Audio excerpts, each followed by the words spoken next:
So కానీ ఇంత సీరియల్స్‌లో ఇంత మంచి పేరు తెచ్చుకున్నారు. ఇంత చేశారు. సినిమాలోకి వచ్చేటప్పటికి యాక్చువల్‌గా మీ యొక్క ఆశయం అయితే సినిమా నటుడు కావాలనే కదా! అవునండి. సో నాన్నగారు హాబీగా మాత్రం చేశారు. అవునండి. సో మిమ్మల్ని మీ ఇద్దరిని నటులుగా తెర మీద చూసుకొని వెండి తెర మీద చూసుకోవాలని ఆయన కోరిక. అవునండి. సో అది ఎందుకని అంత ఫుల్ఫిల్ కాలేదా? అంటే ఏమో సార్, అంటే నేనే చాలాసార్లు నేను ఈ మధ్య నా కోవిడ్ సెకండ్ వేవ్లో వచ్చింది నాకు. కోవిడ్ వచ్చింది. అప్పుడు ఐసోలేట్ అవుతాం కదా, క్వారంటైన్ అవుతాం కదా, అప్పుడు ఇదే ఆలోచించా. వారం ఏముంటుంది యావిగేషన్ మనం ఆలోచించడానికి సమయం చిక్కింది అప్పుడే కదా. సో కూర్చుని ఏంట్రా నాలో ప్రాబ్లం అంటే ఏం కనిపించట్లా, అందరినీ కలుస్తున్నా. అంటే ఉంటుంది మామూలుగా సినిమా వాళ్ళకి టీవీ ఆర్టిస్టులు అంటే కొంచెం చిన్న చూపు. అదే సార్, ఆ పాయింట్కి వస్తున్నాను సార్. అది నాకు ఇంకా బాధ సార్, ఉంది ఇప్పటికీ ఉంది మన ఇంట్లో. అంటే కొంతమంది రాజమౌళి గారు కానీ త్రివిక్రమ్ గారు కానీ ఎంకరేజ్ చేస్తున్నారండి టీవీ వాళ్ళని కూడా. కానీ ఇంకా ఒక 60-70% ఒక చిన్న చూపు ఉంది సార్. అది ఎలా అంటే చాలాసార్లు చెప్పాను, కానీ నాకు ఎక్కడ బాధ అంటే సార్, నటన సేమ్ అండి నా వరకు. అంటే నా ఎక్స్పీరియన్స్ నేను చెప్తున్నాను, యాక్టింగ్ ఎక్కడైనా సేమే సార్. స్టేజ్ మీద అంటే మనం 100 కూర్చి వాడికి కనిపించాలి కాబట్టి ఎక్కువ చేస్తాం. అవును, కొంచెం ఓవర్ యాక్టింగ్ చేయాలి, కనిపించాలి కాబట్టి మైకులు పెడతారు, వాయిస్ పెంచాలి, ఎమోషన్ పెంచాలి, బాడీ లాంగ్వేజ్ పెంచాలి. అది టీవీకి వచ్చేప్పటికి కొంచెం పాళ్ళు తగ్గించాలి. టీవీ దగ్గరగా ఉంటుంది, టీవీ కూడా దగ్గరగా ఉంటుంది. అది 70mm వచ్చేప్పటికి ఇంకా తగ్గించాలి.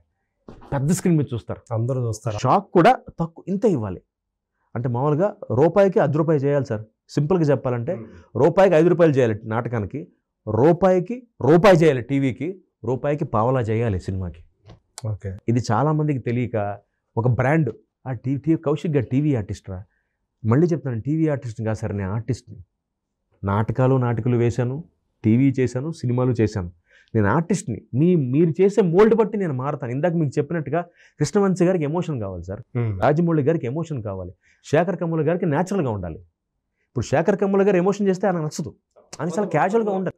కొంతమంది దానికి ఎగ్జాంపుల్ అనుకోవాలి. ఇప్పుడు అజయ్ ఘోష్ ఉన్నాడు, టీవీ నుంచి వచ్చాడు. అవును సార్. అట్లాగే ప్రకాష్ రాజ్ గారు సార్, మాధవన్ గారు, షారూక్ ఖాన్ గారు, వీళ్ళందరూ టీవీ నుంచి పైకి వచ్చిన వాళ్ళే కదా. అంటే ఇంతకనైతే మరి ఆయన వండరు కదా అసలు. అట్లా టీవీ నుంచి బాలీవుడ్ని ఇప్పటికి వెళ్తున్నాడు కదా, హిందీ సినిమా ఇండస్ట్రీని ఇప్పటికి వెళ్తున్నాడు ఆయన. అంటే నేనేది అది ఎక్కడో ఆ చిన్న డిస్కనెక్ట్ సార్.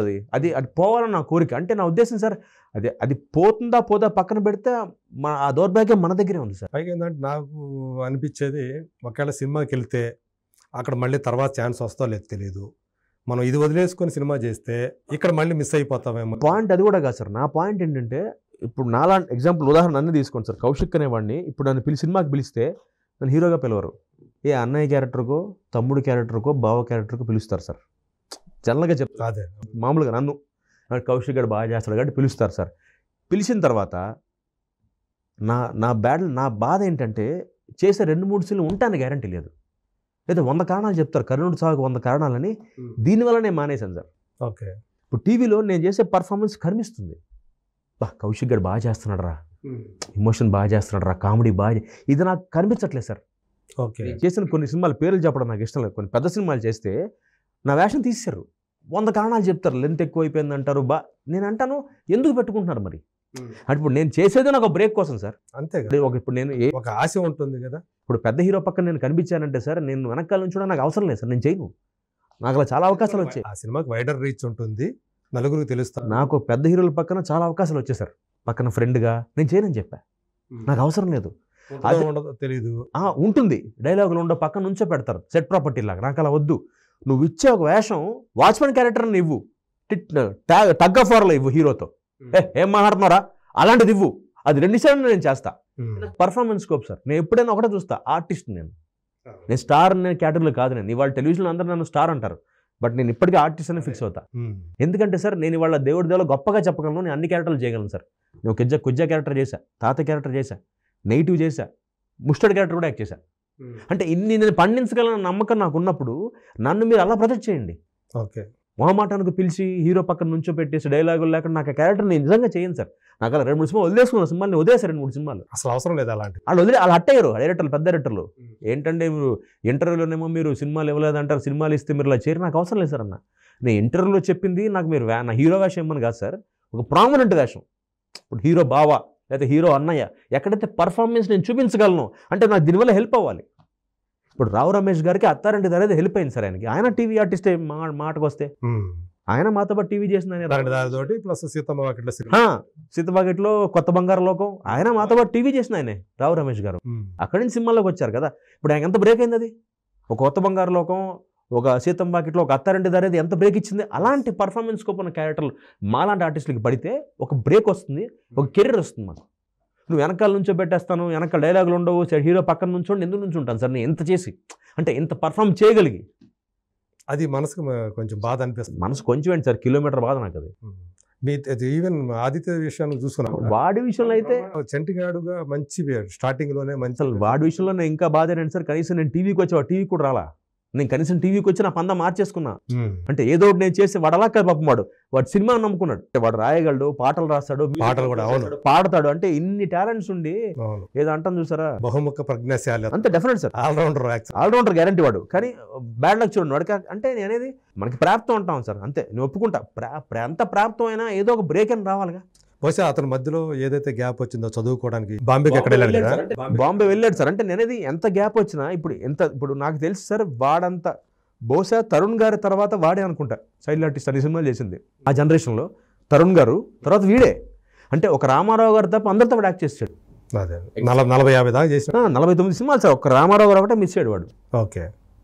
అక్కినేశ్వరరావు గారి నుంచి, నాగేశ్వరరావు గారి దగ్గర నుంచి, శోభన్ బాబు గారి దగ్గర నుంచి ప్రతి కృష్ణరాజు గారు అందరితో చేశాడు. చిరంజీవి గారు, నాగార్జున గారు, బాలకృష్ణ గారు, వెంకటేష్ గారు అందరితో పనిచేసిన చైల్డ్ ఆర్టిస్ట్ వాడు. అవును. అంటే అది మరి ప్రాప్తమా లేకపోతే మరి బ్యాడ్ లక్. కాకపోతే పొలిమేర 2 సినిమాలు, కానీ పొలిమేర వచ్చింది కానీ సార్ నాకు ఎందుకో వాడికి బ్రేక్ రాలేదనిపించండి. ఓటీటీకి అవటం అది. పొలిమేర 2 టైం గడి బిగ్ బాస్ హౌస్లో ఉన్నాడు, వాడికి అంత ప్లస్ అవ్వాలా. ఓకే. అంటే అదే ఇంకా సార్ మనం చెప్తాం మనకి ఏదో తాపత్రయం ఉంటుంది కదా, ఏదో ఒక రోజు వస్తుంది, ఏదో ఆ తాపత్రయంతో బతకడమే.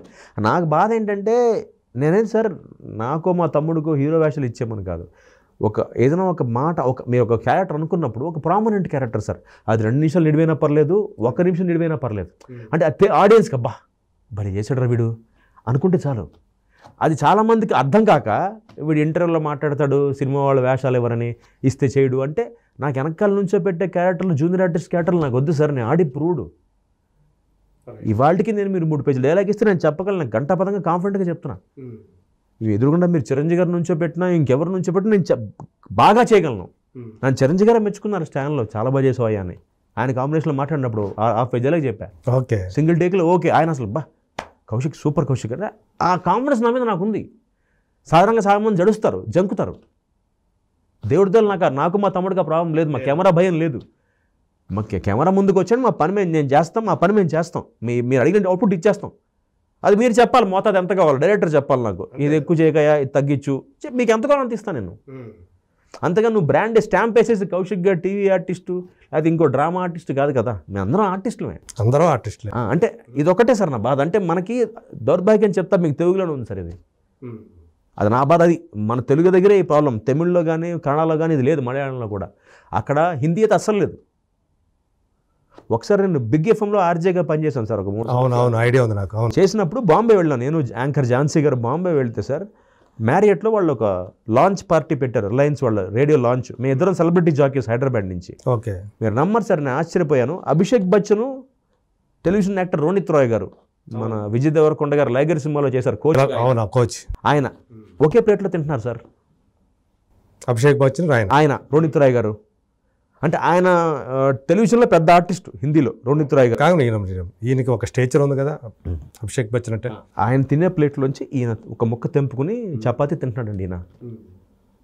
అంటే ఏంది అసలు ఈగోలెస్ పర్సన్స్ కదా అసలు మనకు అనుకునేది. అంటే ఏంటి సార్, అంటే ఒక టెలివిజన్ అంటే అదొక ప్లాట్ఫామ్, ఒక మామూలు ప్లాట్ఫామ్. అది ఒక రేడియో లాంచ్ పార్టీకి వచ్చి డిన్నర్ పెడితే వాళ్ళు, నేను ఝాన్సీ గారు మేము అందరం భోజనం చేస్తుంటే అక్కడ మ్యారియట్ హోటల్లో రోనిత్ రాయ్ పెద్ద వాళ్ళందరూ, అక్కడ టెలివిజన్ సూపర్ స్టార్స్ అందరూ వచ్చారు, టీవీలో అప్పట్లో చేసిన వాళ్ళందరూ.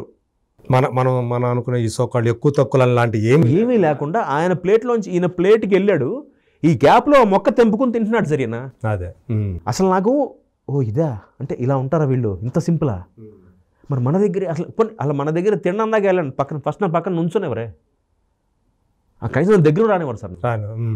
అంటే ఒక సైకలాజికల్ క్రియేట్ చేసేస్తారు.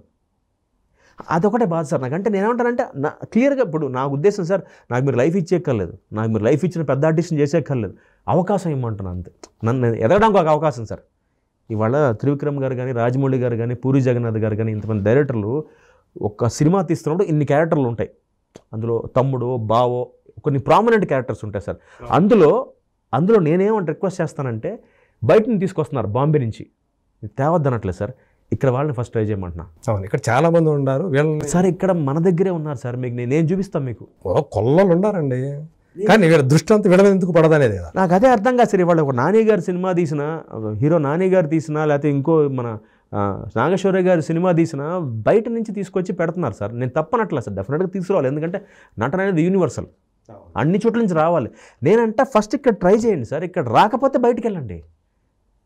ఇప్పుడు నటుడు అంటే 6 ప్యాకే కాదు కదా సార్, నాకు 6 ప్యాక్ లేదు. ఇప్పుడు బాహుబలికి అవసరం లేదు కదా కాదు సార్, ఇప్పుడు బాహుబలి క్యారెక్టర్ నేను పనికిరాను, ఎందుకంటే బాహుబలి అంటే ఆజానుబాహుడు, ప్రభాస్ గారే క్యారెక్టర్ దానికి, అదే శివలింగ ఎంతాలు కాబట్టి క్యారెక్టరేషన్ అదే. నేను బాహుబలి క్యారెక్టర్ పనికిరాను, కానీ మిగతా క్యారెక్టర్ పనికొస్తాగా. జర్నలిస్ట్ అఫెండ్ చేయట్లేదు సార్ నేను. అంటే క్యారెక్టరేషన్, బాడీ లాంగ్వేజ్ ఉంటుంది, నేను కాదన్ను. అలాంటి ప్రతి వాళ్ళు 6 ప్యాక్ ఉండాలి లేదు కదా అంటాను. అవును, ఇప్పుడు మీ క్యారెక్టర్కి పర్ఫామ్ చేయగలిగే ఆర్టిస్ట్ ఉంటే పెట్టుకోవచ్చు కదా సార్. అది నా బాధ.